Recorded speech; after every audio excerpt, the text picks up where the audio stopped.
I'm Aaron Hill. I'm from the University of Florida, and I'm the engagement officer for the Strategic Leadership and Governance Interest Group, and I'm co-organizing this with Daniel Zung of SMU. Try and be a little brief here. We sent out a survey a year ago about content that our members wanted, and the top response by far was help us through the tenure process, give us some webinars about this. And so Russ and Warren were kind enough to be the panelists. So Daniel and I will do a Q&A. And if you do have questions, please go ahead and send them in the chat. I'm also going to post a document that Russ provided from the University of Washington, or sorry, the University of Wisconsin. We have two UWs on. One of those. Yeah. So I'll post that here in the chat in a moment. And that's it. So without further ado, please allow us to welcome our panelists. Russ Coff is the Thomas J. Falk Distinguished Professor in Business at the University of Wisconsin-Madison. And he has a very long and illustrious history with SMS, so I won't read his entire bio so we can get to the Q&A, but thank you for your participation, Russ. And Warren is the Douglas E. Olson Excellence Chair in Entrepreneurship in the Foster School of Business at the University of Washington. Also a very long history with AOM, SMS, etc. And we're particularly fortunate to have them both as panelists. So thank you both for your time. So without further ado, I'll pass it off to Daniel. All right, thank you, Aaron. I'm so grateful. I'm so excited about this session. And again, thanks to both Russ and Warren. Just give you a background, we actually put together a list of questions that we might use as some guidance for our discussion today. So I'll just go off with the first question. So I guess the core kind of most basic question would be, what goes into a person's tenure packet? And once we lay them out, I mean, how are these weighted? Are they weighted differently? And if so, how are they weighted differently? And are there any hidden factors that tenure candidates often overlook or miss? Okay, so I guess we'll start off with this question. Russ, do you want to start off? Sure. I guess what I would highlight is there's some, when we talk about the tenure packet, there is the tenure packet that the candidate assembles, and then there's the rest of the tenure packet, and that the candidate doesn't see, but that ends up being pretty important. And since no one probably talks about that with you, I guess I want to bring that up as well. Obviously on the candidate side, you need to have your research statement, your teaching statement, your service statement. I think most schools require that. They may have specific formats for your CV that they want to see.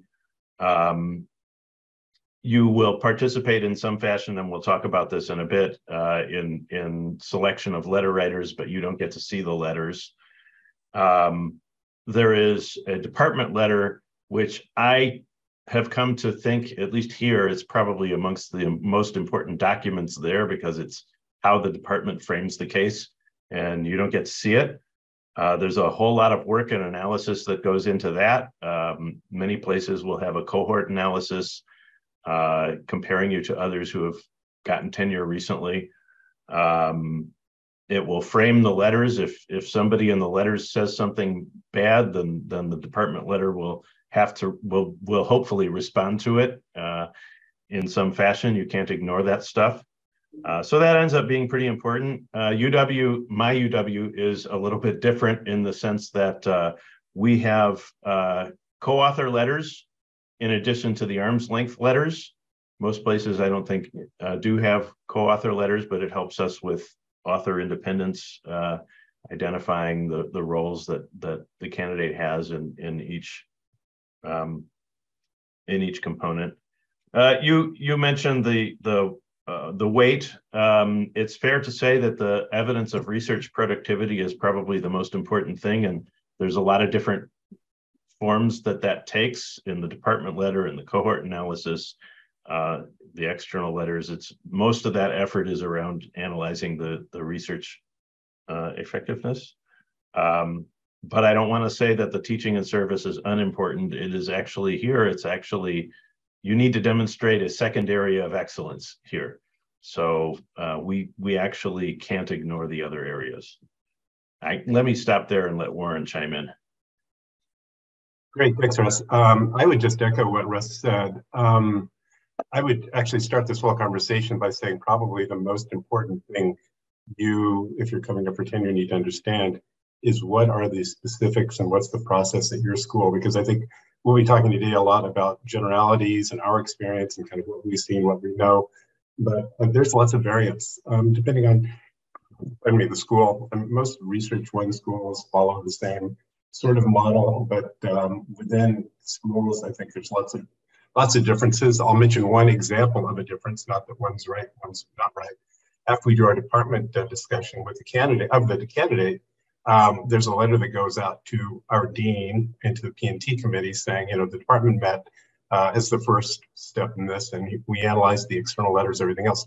That actually, in our case, goes to the candidate also. They have 7 days to respond to that letter to correct any what they would perceive as arguments we made that were wrong, or a misstatement of facts, or to add on things that you haven't mentioned this at all. This is a very important thing in my tenure packet that you seem to be ignoring. But that's unique. I don't know if it's unique, but I mean that's an example of something that's unique to what we do. It's neither good nor bad compared to what others do, but I think it's really important to understand in your case. And I also find in general, most tenured faculty are happy to talk about the process. I mean, I think sometimes it seems this opaque, very kind of mystifying thing that people go through. But I think we want as much transparency as we can get. We're not going to be showing external letter writers' responses, but in terms of describing the process and telling candidates what they should be doing to, get ready for this and do a good job, I think everyone's really on board with it. And then the other thing is just the balance you mentioned. Research, I agree, is most of it. As long as you could be a great researcher. I think, frankly, a mediocre teacher. I wouldn't say mediocre. That probably sounds harsh. We don't have any service requirements really tangibly for our assistant professors, specifically because we don't want them to be worried about service. We go to all the faculties.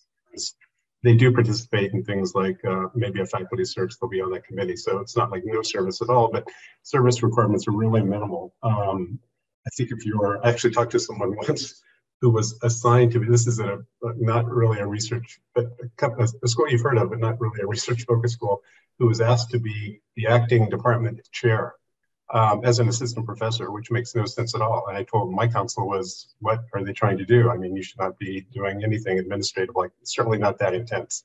So anyway, know the norms at your school and kind of what you should expect, I think is a key takeaway. Yeah, I really appreciate that. So, I mean, towards the end, we'll talk more about these more school-specific or institution-specific questions. But one of the things that you both talked about was the external letter writers, right? And that's our next question.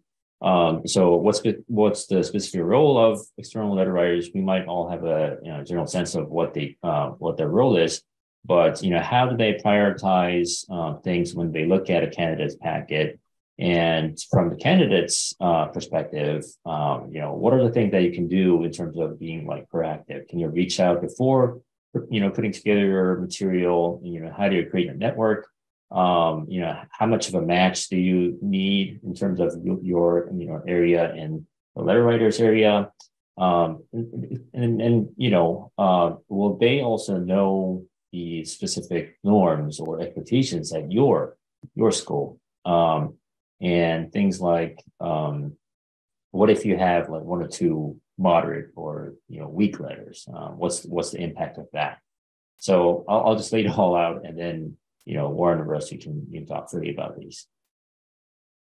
Warren, do you want to go first? Sure. Yeah, there's a lot to unpack there. A lot of questions. Let's see. As an external letter writer, I think it's important for the external letter writers to know the norms at the school you're at, so they can kind of gauge what they're evaluating. Again, for a research-focused school like a Washington, I would have confidence writing letters for people coming up at Wisconsin, because I think, and your schools too, because I think I know what the norms would be. But if the school is a little bit different, and sometimes I actually have to ask, what are the norms here? Because I have kind of my expectations probably but those might not be the expectations of others. In terms of choosing, again, this is where school-specific variance occurs. Typically, your department will choose some letter writers. Hopefully, you'll be able to choose some letter writers as well, a large number, and you won't know exactly who they're going to.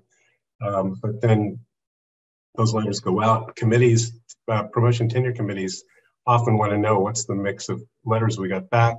From external letter writers, do we only get them back from the ones candidates suggested and then from people that you suggested? So even identifying those becomes important. And I think as an external letter writer, it's really important to do a great job understanding the person's work. And you mentioned something which I think is key here. Ideally, the person, the candidate, I'll call it the candidate who's coming up for tenure, has letter writers who understand what they're doing in terms of their research. So if I'm a candidate and I'm coming up for tenure at my institution, I've been doing work on human capital and strategy, I would want Russ as one of my letter writers because he knows a lot about that. And also he would be incredibly fair, I'm sure. Maybe not for me personally, joking. But the example here is that you want to know the people. And here's the important point, and this is something you can be proactive about, and then I'll be quiet. Over the 5 or 6 years or whatever time you've been working in this human capital and strategy area, you should have gotten to know Russ, or he should know you. I mean, it shouldn't be, I'm getting a letter about this person. I've never heard of this person. They claim to do this human capital strategy. I don't know who this person is. So I think they should know you too. So, at meetings, take a chance to listen to a talk that Russ would give, come up to him afterwards. If you do a paper where you're citing him a lot, which you should be doing if you're in that area, send him a copy. If it's impressed, say, hey, I've been really, your work has inspired me here. I think we've got some interesting extensions, and just an FYI, it's not like he needs to respond, but that's a way to build, as you said, a network with people potentially. So I want to underscore several things that Warren said. We do have to have an independent process for selecting letter writers, and we have to describe them to campus exactly how we went about it, and make sure that they understand that we're not just selecting letter writers that the candidate has recommended. How do we do that? Let me unveil that one.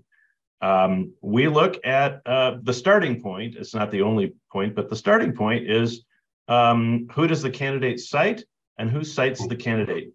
Because we can reasonably assume in those cases that the letter writer, the prospective letter writer, is likely to be familiar with the work. They're likely to have the requisite expertise to analyze the work, and that's sort of prima facie evidence. And of course, we know people, so we add people to that list as well. I also want to underscore, Warren said that, the potential letter writers should know you. There's a weird dance that we do, which is that the letter writers are supposed to be arm's length. And that means, what does arm's length mean? Well, it means that they can't be your co-author. Operationally, it usually means that they can't have overlapped with you at some prior institution where you got your PhD or where you worked. Oddly enough, it has nothing to do with whether you've overlapped in an SMS role. You might have worked very closely with them. You might have, planned symposia and other types of things at the conferences with them, as long as you haven't co-authored with them. So there isn't really an expectation that you somehow don't know these people or they don't know you. They should know you, just to really underscore that. And that drives home, I think, the proactive things that you can do early in your career. You can be putting together symposia and PDWs and things like that allow you to contact these people when you're not asking for anything from them. You're actually offering them something that they would appreciate, and it's an opportunity for them to get to know you and you to get to know them. So I think let me say one more thing in terms of why the external letter writers are so important. Almost every we do a cohort analysis here, and not every school does that, but usually citations will come up to your work. And I got to tell you that almost every tenure case, the publications are so new that the citations are nearly meaningless. And then also the pipeline matters a lot. So you hope that the letter writers will talk about the impact that the papers are likely to have, If there are papers that are not in the very top journals, A- journals, say we have quite a number of very respected A- kinds of journals in the management area. Other departments will tend to look at it as, how can you have so many A journals? And it helps us if the letter writers can chime in and say, this is a really important paper. It appears, in a journal that might not be the core obvious A in management, but it's an important paper. And when a letter writer says that, that's tremendously helpful. They also can help to make the case of the independence of the author, of the candidate. It's nice if you have a sole authored paper, and we're probably going to come to this down the road. I always recommend it, but it's more fun to work with people.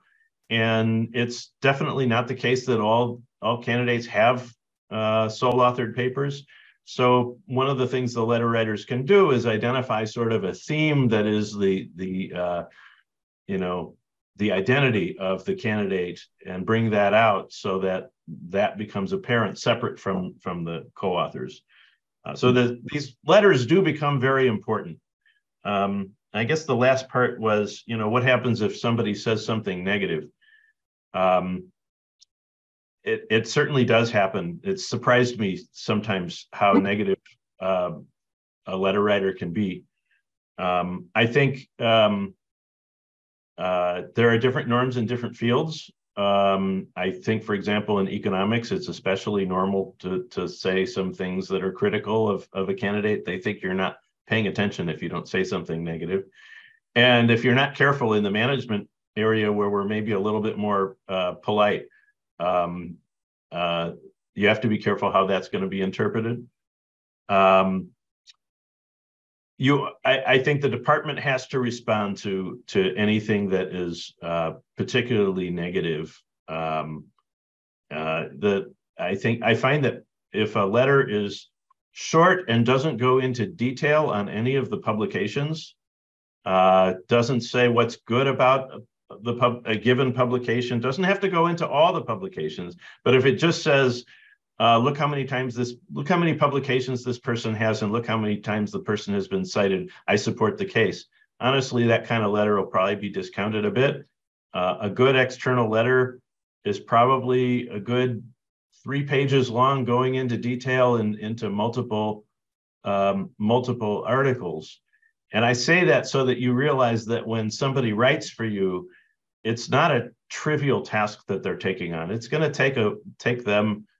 It takes me at least a half day, sometimes a whole day, to write a letter that really goes into the papers. It's like writing a review.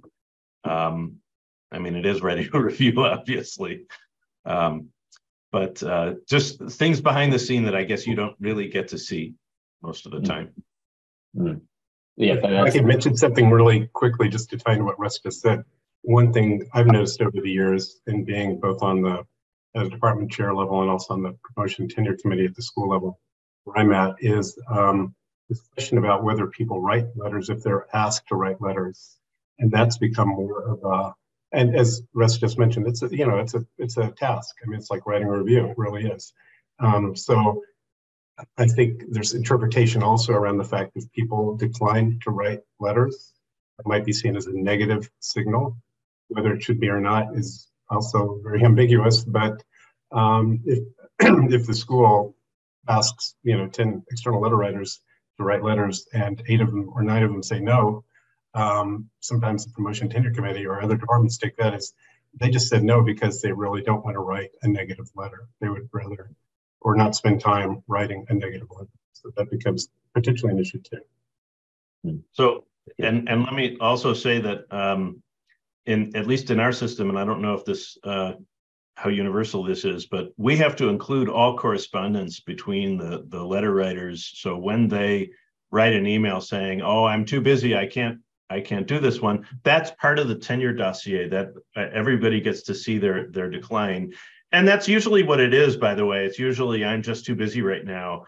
I did have somebody say to me point blank once, "I might not write a letter as supportive as you might want. You might be better off to find somebody else." and I'm thinking, I've got to include this in the dossier, and I'd rather have this person write a letter than me have to include, this, not a detail, just, and the person ended up writing a supportive letter. The irony of that. But that just illustrates not everybody realizes how schools, even people that are tenured who would be letter writers, aren't aware how schools perceive it when somebody turns it down.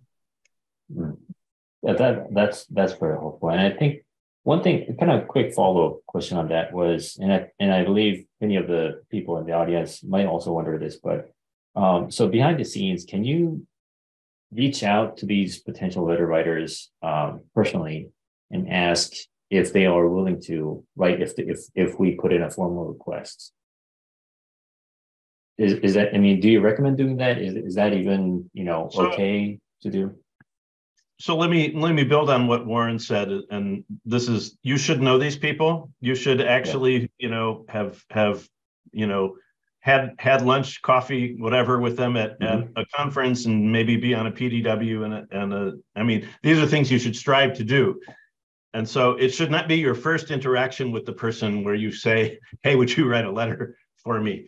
But conditional on, I know this person at least a bit, I would recommend starting the conversation by saying, I need some advice. And that conversation will probably get to the point where you will know whether that person is willing to write for you or not.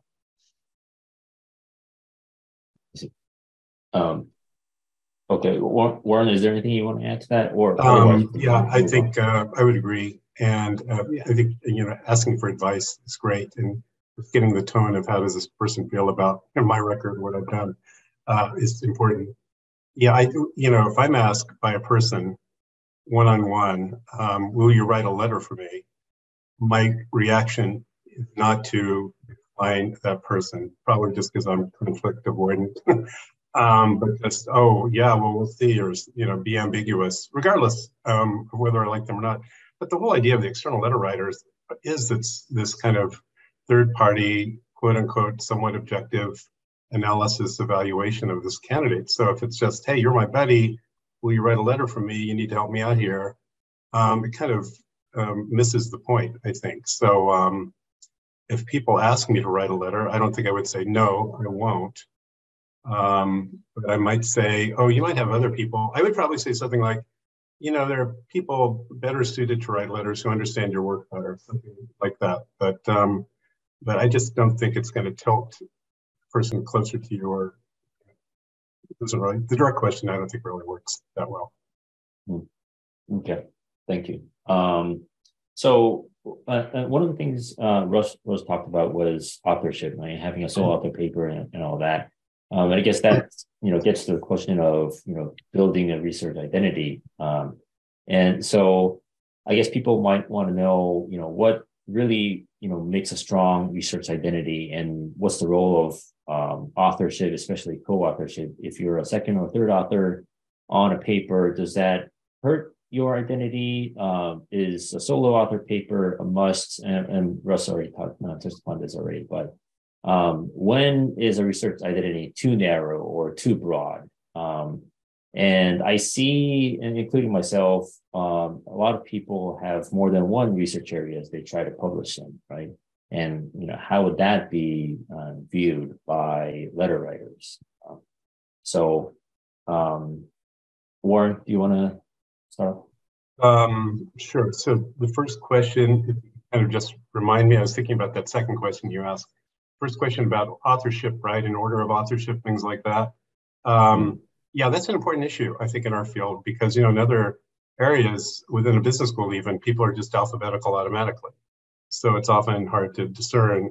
Whereas I think people sometimes overprocess on, oh, first author, if they're out of alphabetical order, or if there's not a note in the paper saying you throw equal authorship, they tend to. And I've also seen this in terms of performance evaluations from year to year. If you're a fifth author on a piece that has 6 authors, people definitely discount it. I'm second author And then there's the whole issue about, are you co-authoring with a person who's more prominent in the field? And I think this is unfortunate. But if you're second author, people might say, oh, that's just, Jim March's great work, and this person just took along as a co-author. So, and that's not fair. But those things I think happen as well. So I think authorship is important. I think especially, I think less so in the strategy area than more the OB side. OB side can have several authors. We have fewer, but I think that can definitely be a determining factor. So I think authorship, people use that as a signal of sort of where you're at and what's your contribution. So and the second question, I'm sorry, I'm getting my questions mixed up. There's a second question you asked too, which maybe I should address as well. Yeah. So how would you? So when you consider a research identity too narrow or too narrow, too broad? Right.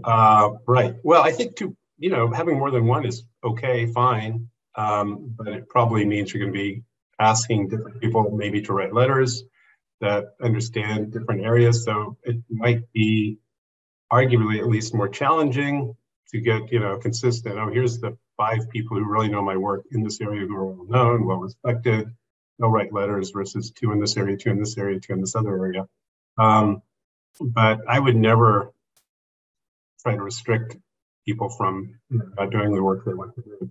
It comes down to a simple question. I think when you're very early in your career, you need to decide, okay, how do I want to try to get up research in the first 5 years, and trying to do it in a couple of different areas, looking maybe at different data and things like that, just can complicate things, I think, in general, but people do it all the time and do it quite well.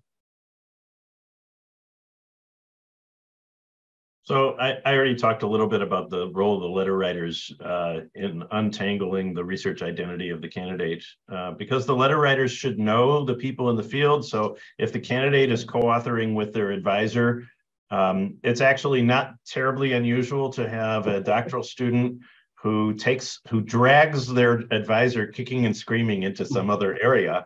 And so you can, if you know the players as a letter writer, you can say, I know that this is really the candidate's research identity. It's actually not the identity of the advisor.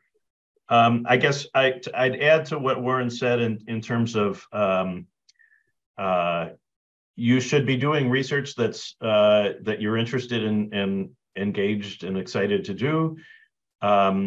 Ideally, there should be some themes. I guess my rule of thumb, I would say, is you should plan in the long run to have at least 2 papers in each stream. So if you have a whole bunch of streams that have only 1 paper in it, it looks like you're not actually very organized around anything.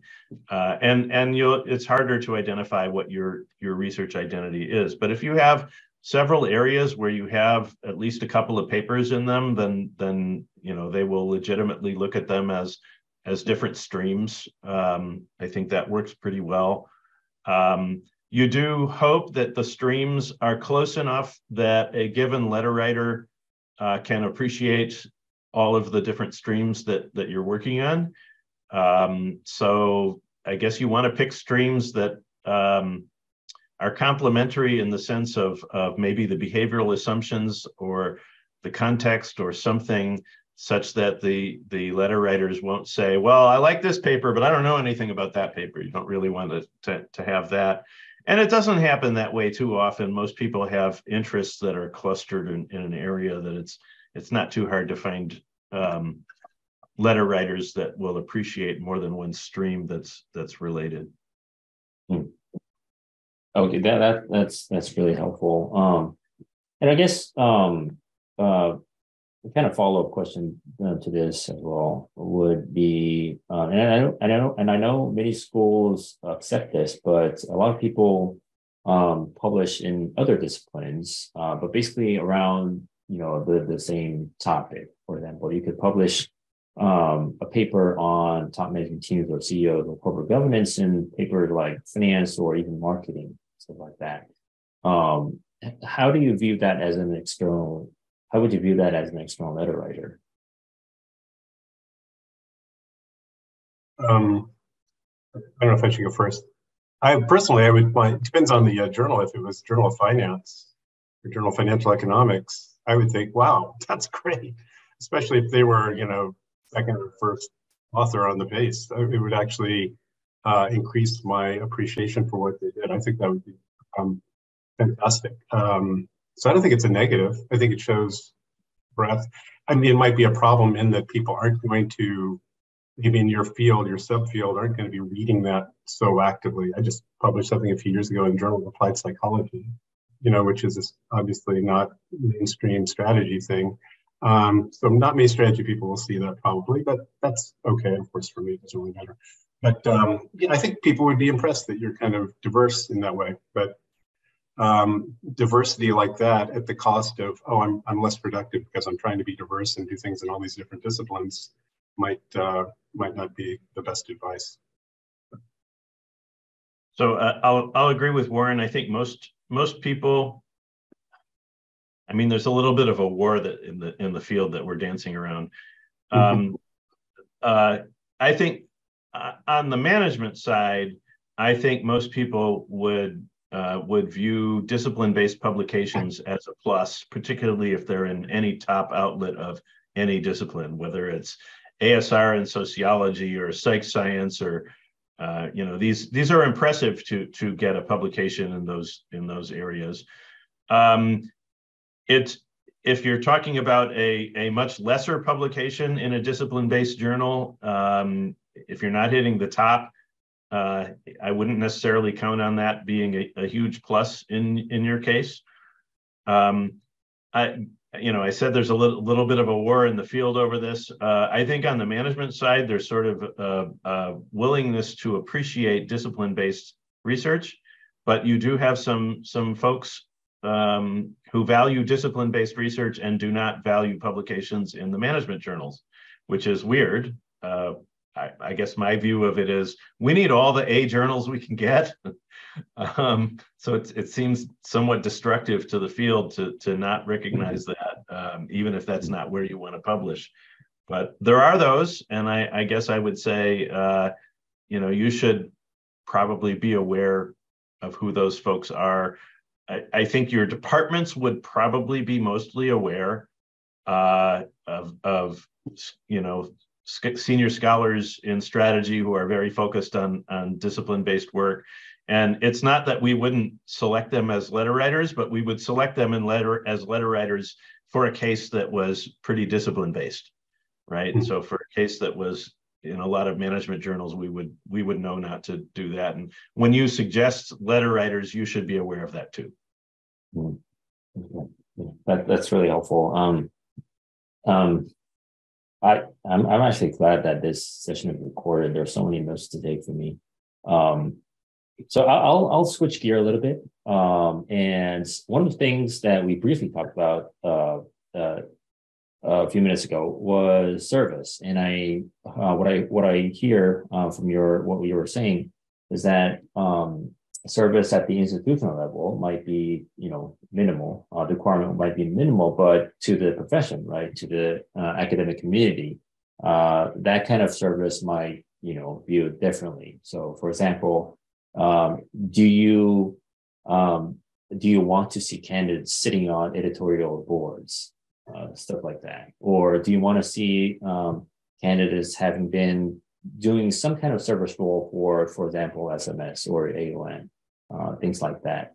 So, how would you advise candidates to work on that part? I guess I would say I would advise candidates to do that. I think service doesn't, as Warren said, service doesn't usually play a huge role. We ran into a case here where on campus, they want us to make a case. They don't want us to say that the person hasn't done much service, because we actually ran into a problem a number of years ago where campus said, oh, well, the person's not doing service, so we expect more research. So we no longer say that. We now make a case that the service requirements are very modest, but we always, drive them home to a significant extent. But networking in the field is helpful for the candidate for all the reasons that we talked about earlier. It's good for our mental health also, just getting out from under our computer now and then. Yeah, I would distinguish between service for your department, local institution, which is not going to maybe impact external letter writers, but I think being on, you know, well, we mentioned being PDW, that would be different, but, being on a committee at the SMS or AOM or something like that, and just getting to meet other people, it's fantastic. I think editorial boards are great. That's a coup. That would be totally positive because you're being asked by an editor, given your research record and given the fact that you write good reviews, you're a thoughtful person, being asked to be on this editorial board. That's totally positive. I would definitely encourage people to do that. Okay, good. That's really helpful. So we have so we're like 40 minutes in. And I haven't been monitoring the chat box for the Q&A session yet. But Aaron, do we have any questions? I wonder if we have no questions so far, and I'm hopeful that people don't want to reveal their questions. So feel free to send it privately as well if you don't want to broadcast it to everyone. Or we can allow people to raise their hand and call on them too. I agree with you too, Daniel. This is great that this is recorded to go back and be able to listen to this. Yeah. Taking away a number of insights on both sides of the equation here. So while we were putting together this list of questions, we do have a question. Anna, thank you. So we can go with this. Let's see.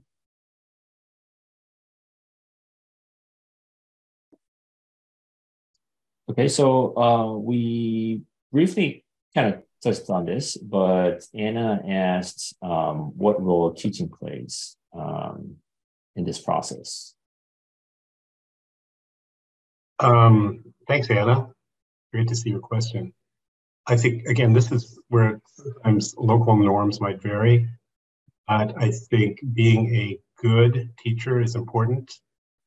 I don't know if I would spend as a junior faculty, a dominant amount of time on honing my teaching.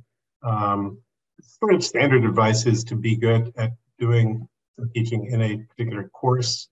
One thing I think big schools like University of Washington, University of Wisconsin do is, or one of the advantages is we actually typically select people into a core course. We already have a syllabus they can use, they can not use, whatever they want to do at the undergraduate level. And it's a pretty easy transition to teach that and teach it for a few years. And then at some point build up an elective or something you want to teach at the MBA level. So I think trying to manage that so that you can do research as well and other things is important. And you definitely don't want to do too many preps. I think that would probably be my most important advice for a junior person. Frankly, if the department chair says, oh, we need you to teach this other course you never taught, and next year there's going to be a totally different course, and oh, this person's on sabbatical, could you cover that course for them, which you've never taught, and you only teach once because they're coming back from sabbatical and they want to have their course back. I think, in a gentle way, you can just explain to whoever's asking you to do that, that's probably not the best use of my time as a junior faculty. So I would echo what Warren said. We officially have a requirement for every tenure case to demonstrate excellence in research in one other area. That's officially what we have to do. It's almost always teaching is the second area. And teaching, if a candidate has teaching evaluations that are at or above the average for the school, for the student feedback, that's enough usually for us to make a case for excellence. If it's significantly below average, then we might have a problem. It might be a tough case. We'll still try and make the case. We might say this is a particularly difficult class to teach or something like that, if we're able to make that kind of a case. So it still is definitely the case that the research is the bigger hurdle by far. Anna, did that answer your question? Yeah, I guess so. Right. So while we're waiting for other questions to come up, and again, everybody in the audience, Aaron uploaded a document that Russ kindly shared. I think it's very has a lot of information, really helpful information. So please go ahead and download that. So if we don't have any questions from the audience, I guess just asking one of the questions that I personally had.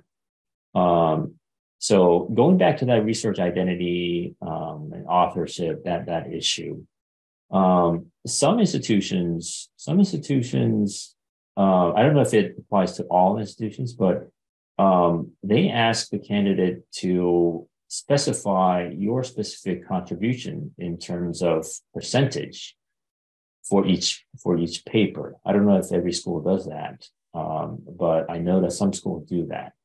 And to me, it's really kind of hard to make sense. How can you quantify a person's contribution to a paper? Apparently, the first author might have done the most of the work, but they're all playing important pieces. So how from a candidate's perspective, how would you advise to approach that? You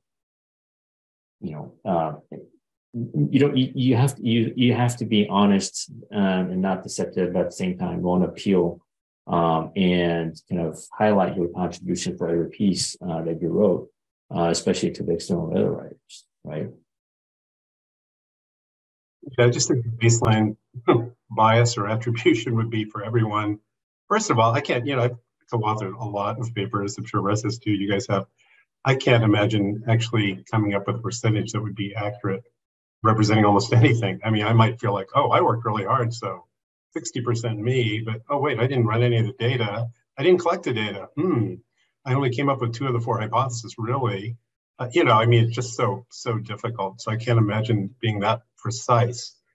I think that's, authorship order in our field is supposed to sort of represent just at least a ordinal sense of who probably did the most work.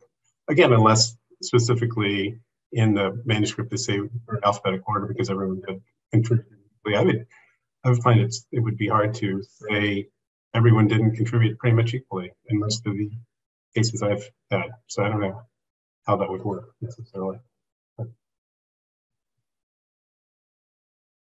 So I don't, you made me think about this because in most candidate research statements, they don't actually go into depth on exactly what their role was in each paper. They spend the time in the research statement, why is this an important paper? What is the contribution? But not really what their role was in each paper.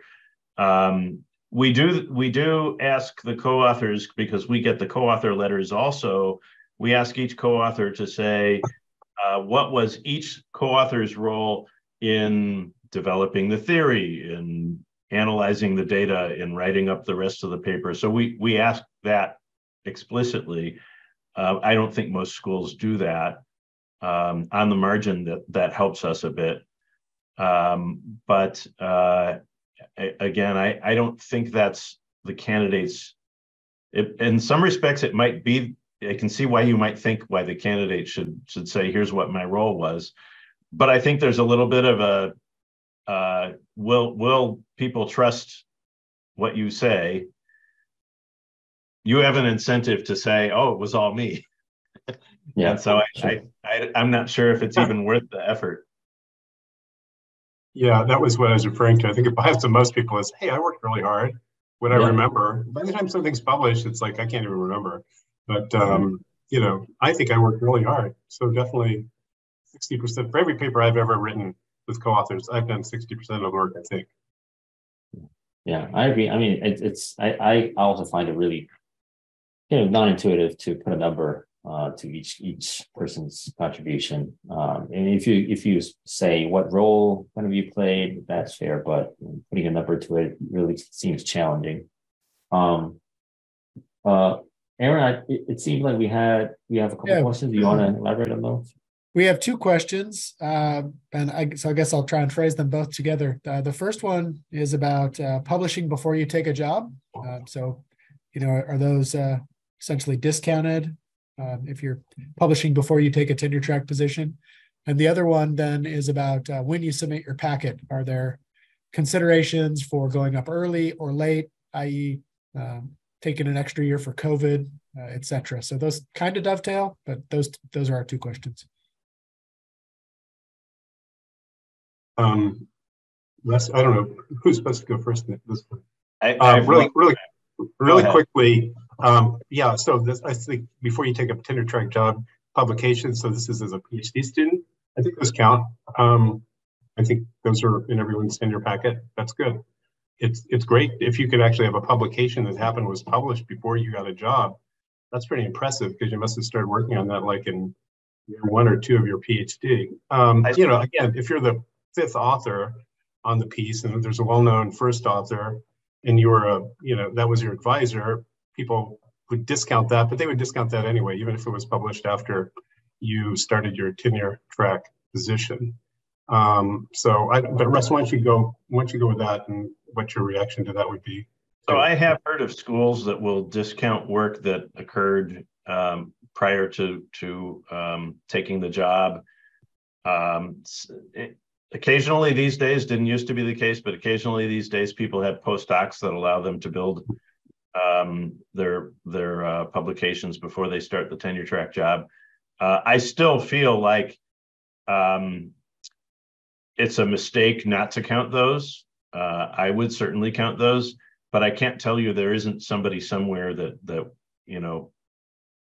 I think that's a question you should ask your department. And if your department won't count them, that might be an indication that maybe that's not such a great department for you. I think your other question about coming up early versus coming up late, I don't typically see that many advantages of coming up early, especially given the short tenure clocks most institutions have, frankly.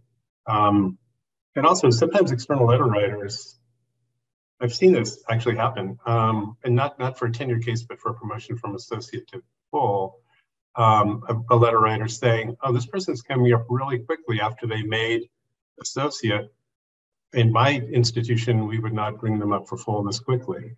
And it was interpreted as kind of a negative statement. And the reason this person came up early is because they had an incredible record. But I think there's probably more downside risks than upside. External letter writers, if you're coming up early, they're going to wonder, why are you coming up after 4 years? Unless you just have a slam dunk record that the institution you're at wants to make sure they lock you in with giving you a fairly early tenure position. I don't see many advantages. So I would listen to the advice of your department. If they feel like they can, the case is strong, they probably have a better idea of the norms.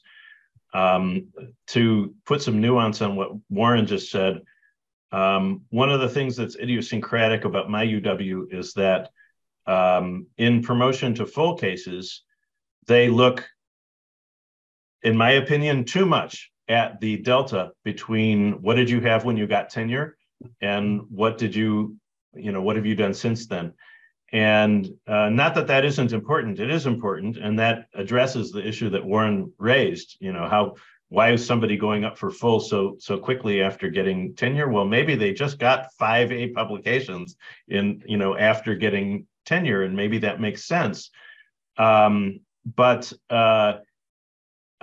if you go up late and you had a record that was tenurable earlier, then that at some places might not count towards the delta towards getting full. So do you want to wait a real long time? No, but you want to take the advice of your department. Yeah, that's a good point. One thing I could bring up, or a question that sometimes comes up that I've seen is this one, which is, if I'm going up for tenure, should I be looking for a job elsewhere also? And not maybe proactively, but just if I get an offer from an outside institution, that can be seen as a positive signal that, people really like me. And that's often debated. I think the reality is don't do it unless you really want to go to that place, if they say yes. And your department might take that different ways. They might say, wow, they've got an offer from this, or they're getting interviews at these great places. It's just one more signal they're great. Or they might say, boy, they don't really seem to be that interested in staying here. So I don't know if we're that excited about keeping them. But I've heard that discussion, heard that debate sometimes. It's interesting. What is your take on that, Russ? I want to hear from you as well.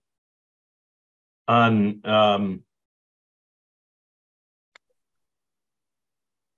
yeah, so I mean, as you go for tenure, going out on the job market when you're coming up for tenure. Yeah. Looking around when you're coming up for tenure and letting it be known, looking around too. I'll expand that to say I don't think you should ever go on the job market unless you're serious about moving. There are some places that you need to do that kind of to get a salary bump, which I think is extremely dysfunctional. But I think if you do that too often, you get a reputation as somebody who's wasting the time of other people in the job market, because it is a lot of time when you're recruiting and you really want to get somebody. And if they're just messing with you a little bit, then you get a little frustrated maybe. I would say maybe go out on the job market if you're feeling like you would not want to use your terminal year, that you're miserable where you're at, which is, a separate issue, right? If you want to be gone, then you should probably be on the job market anyway. But not everybody's comfortable being, if you're not going to get tenure. That let me say this. What I think is my most important message to people I haven't said yet, and that is the fantasy that people have in their head that they're going to, in their first job, get tenure and they'll stay there for the rest of their career is a rare circumstance. It doesn't happen that often. It happens once in a while, but not very often. I did not get tenure in my first job, and I got tenure in my second job, and now I'm in my third job. That's probably more typical. And that fantasy that is in your head that you think this is how it should go, that adds a whole lot of stress. Many people who don't get tenure in their first job go on to be tremendously successful. And so not getting tenure is not like, oh, I need to leave the field. So if I view that as, I hope that helps people to sort of manage their stress. It is not the end of a career. Yeah, totally echo that. I also didn't get tenure in my first job. And most people don't, or a lot of people don't. And there's so many great schools there to work at. So it's not like the place you're at is probably the only place you will ever be happy or could have a productive life, or just a life in general. So I think there's lots of opportunities, but it's a very stressful process. I don't want to answer any of that. We've been through it. Russ and I have been through it. So, yeah, it's hard. So I don't see any other questions from the chat box, Aaron. Is that right? But no, just somebody anonymously said, "Thank you for the very candid comments, Russ and Warren." And I agree. It's always nice to hear just honest, candid responses. Sometimes this is why we're doing this, right? There's a lot of mystification out there that if we take this time and get honest feedback. So thank you very much. Yeah. I actually had a personal question, but since we have one question in the chat box, I'll go with that. I guess it's personal to both of you. Did you both go up for tenure and get denied, or did you leave before going up? That was Mike's question.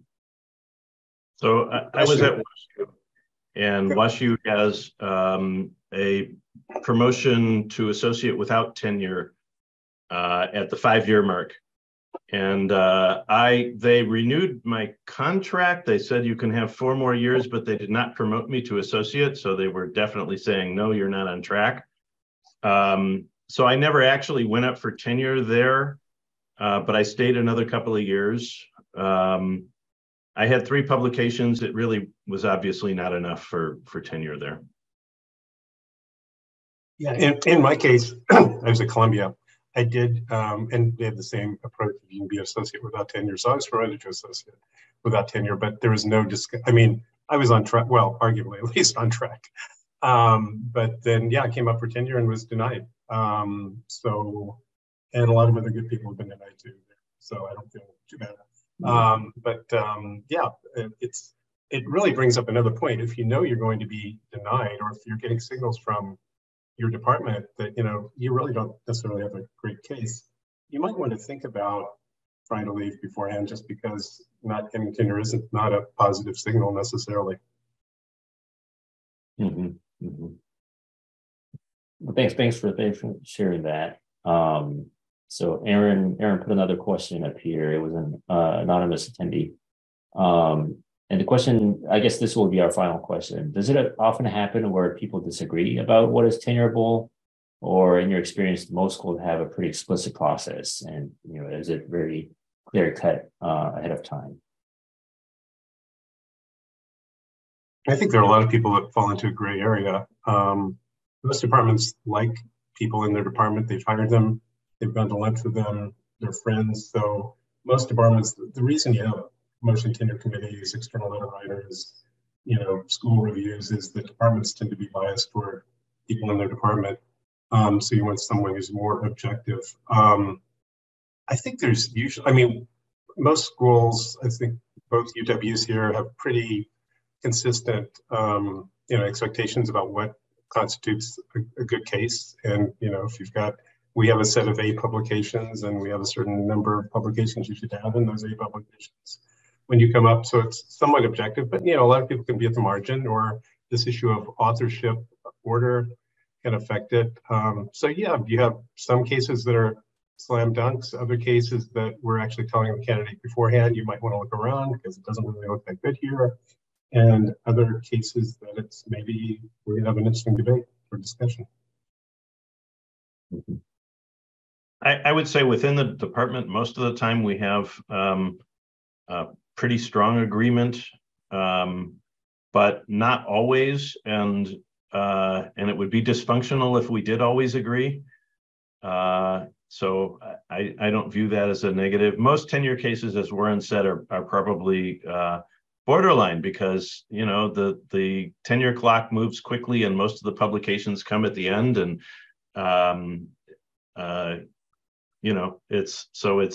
there's room to consider them. What I would say is that some people get the idea that if the department would only try hard enough, if they would only support the case enough, that they could make something happen. And in exactly the way Warren described, it's got to be voted on at higher levels in the university, and those higher levels in the university, whether it's the P&T committee or at the university level, those are designed to be checks against a department that might favor their own. And so the department has to use their social capital carefully. Well, thank you very much for your time. We don't want to go too far over. Thank you for the attendees. We'll also post this on the SMS circle, so people can reference back to it. And Russ and Warren and Daniel, also, I want to thank you for your time donating and giving back to the field. This is a tremendous service to others. So thank you very much. And without further ado, Warren, have a great day in Seattle, and Russ, a great afternoon in Madison. Thank you. And thank you all. We'll see you in Toronto, if not before. Thank you very much. Thanks. Thanks so much. Take care. Take care.